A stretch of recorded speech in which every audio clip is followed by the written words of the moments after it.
Dalam usaha menggalakkan masyarakat memiliki kediaman sendiri, UDA Holdings berhad meneruskan komitmennya menerusi kempen Hartanah UDA 2024-2025. Kempen berkenaan bukan sahaja membuka ruang pemilikan hartanah, malah turut disertakan dengan pelbagai insentif sebagai tanda penghargaan terhadap sokongan pelanggan.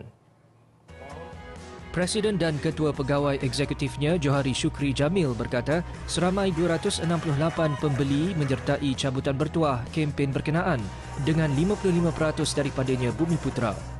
Ini menunjukkan komitmen UDA. Komitmen UDA dalam memastikan pemilikan aset di kawasan strategik, kawasan bandar dimiliki oleh pihak Bumiputra.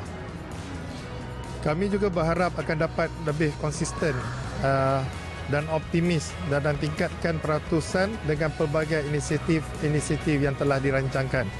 Menurutnya, hadiah utama merupakan sebuah Proton S70 1.5T Executive selain 2 motosikal, 3 kerusi urut serta 4 pakej percutian.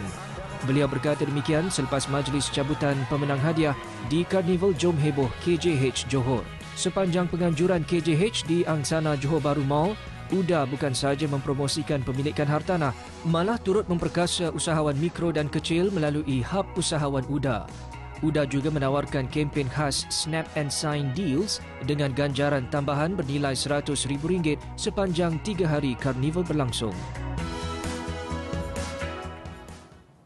Dua ahli